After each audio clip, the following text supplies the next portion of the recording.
Today I speak to all citizens of America, but I wanted to speak to you from home here in Boston, in this hall where John Hancock and Sam Adams first stirred the American Revolution. I see the faces of some who accompanied my grandfather as he campaigned for Congress long before I was born. Along the crowded North End streets visible from these windows.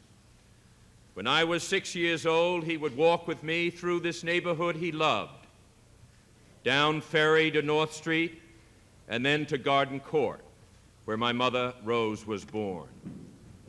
Here also are the faces of childhood memory, of many friends and loyal supporters who have been by my side through almost 2 decades of public life. It was here, to this city, that my ancestors came, looking for new opportunities in a new world. So powerful was the attraction of this land that thousands and then millions abandoned all that was familiar.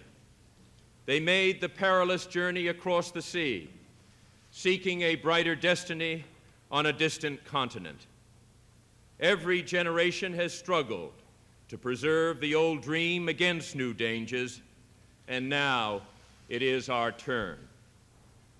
I was taught long ago that politics is a noble occupation, that public service is among the most honorable of professions. This conviction has been reinforced by almost 2 decades in the United States Senate. As a senator, I've taken positions on thousands of issues. I gladly offer that record as witness to my qualifications for higher office. But the Senate has provided more than an education in the challenges of our time. It has also been my school in the way good intentions can be translated to achievement.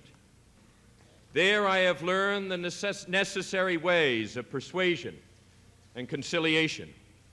I have learned to deal with the continental diversity of interests that my colleagues have been elected to represent.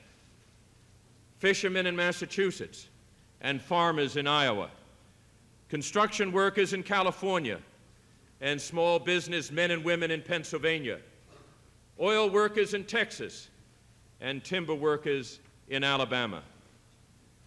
There is a chance for high achievement in the Congress, and I'm grateful for the many occasions the Senate has given me for service to Massachusetts and to the country. But when present difficulties grow so large that they threaten the essential confidence of the nation, the energies of our people must be marshaled towards a larger purpose. And that can only be done from the White House. Only the President can provide the sense of direction needed by the nation. Only the President can inspire the common will to reach our goals. For many months, we have been sinking into crisis, yet we hear no clear summons from the center of power. Aims are not set, the means of realizing them are neglected, conflicts and directions confuse our purpose, government falters, fear spreads that our leaders have resigned themselves to retreat. This country is not prepared to sound retreat. It is ready to advance. It is willing to make a stand, and so am I.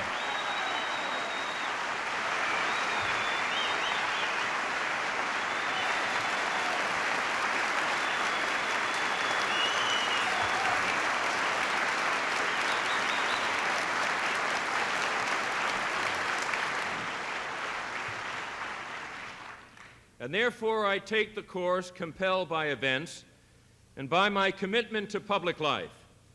Today, I formally announce that I'm a candidate for President of the United States.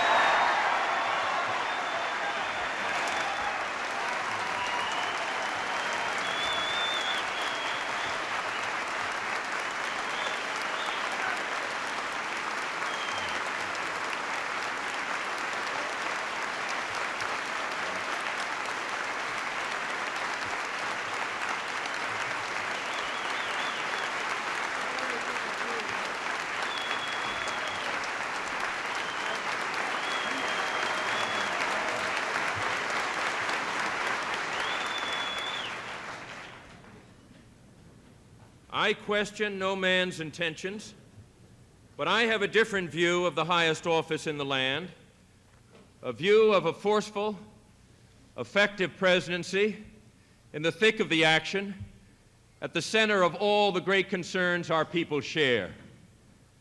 The failures are stark. Workers are forced to take a second job to make ends meet because wages are rising only half as fast as prices. Families go into debt and suffer real financial hardship to educate their children. This year, the poorest 10% of our population must pay 119% of their income for the necessities of life. That means they go without. And such distress reaches far beyond the plight of the poor. It clouds the future for millions in our society who have worked and worked hard to make their way, and who now see that America has begun to let them down.